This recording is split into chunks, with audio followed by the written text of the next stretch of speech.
My inclination is I think consciousness is something more than physical arrangement of stuff. And if that's true, then that physical arrangement of stuff requires something non-physical for consciousness. It's kind of the mind-body dualism, traditional historic Christianity. Yes. I think it's a good position, and my position is until somebody shows me something better, that's what I'm going to go. Well, actually, that's actually where I did want to go in this episode is the mind-body dualism, and you wanted you. Well, this is the problem in assessing that. Let's say that it's not strictly that, or maybe once we get all of the physical arrangements, God imbues it with a spirit, or a soul. So there's all sorts of ways where even from a natural or super, it all we can approach that, and it's independent of. It's not a are you an atheist, are you a Christian discussion. It's how might this actually work? Yeah. One problem I have in doing that is that, one, I think as people, we're inclined to anthropomorphize things. So we want to see. And I think AIs will increasingly mimic human behavior. And so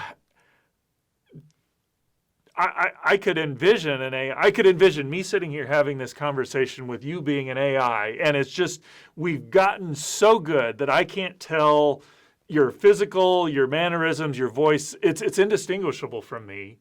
But at the end of the day, you're not over there sitting thinking, wow, this is a really enjoyable time. You're just, this is the game. Responding to this stimuli. Is the game. Yes. And how do you actually distinguish that once you've gotten to where you can mimic it so well? Well, I don't think we'll ever. I honestly, okay, so from I kind of come to this conclusion from my experience in watching the evolution of CGI, right, in cinema or in video gaming. Pixar has done incredible stuff. With it used to be thought they would never figure out how to do hair, right? And those were some of the groundbreaking, revolutionary, the breakthroughs in computer imaging, right? It's figuring out these programs, its algorithms, et cetera, and then water and realistic and shadows, and they get closer and closer and closer to the blemish, the skin tones and the muscular facial features, but I don't think they're ever going to get there. I just don't think they'll ever. Maybe on screen they'll get closer and closer, but I mean anymore.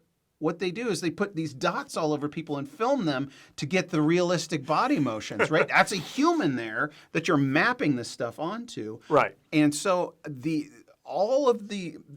just the way individual humans move, everybody moves differently, all your the muscles you use, the gait you have, the cadence with which you speak, the language, the verb, the vocabulary choices you make, etc. There's so many dynamics to a human being that I just don't think they'll ever get to a point where there will be a physical machine that you can't tell is not a machine. No, that's actually a really interesting point. It may be that part of being made in God's image, and again, going back to Christianity, sometimes we accept the truth, sometimes we reject the truth. It may be we're designed in such a way that we can always spot the falsehood. We may choose to ignore it, but that it will never be indistinguishable from. Yeah. That wouldn't at all surprise me. So. Yeah. You talk like a scientist. Like I am a scientist. Oh yeah, but I mean, and that's good because you're trained that way, and that's actually I think what's really good about our dynamic because I'm absolutely certain, and you're like I wouldn't be surprised.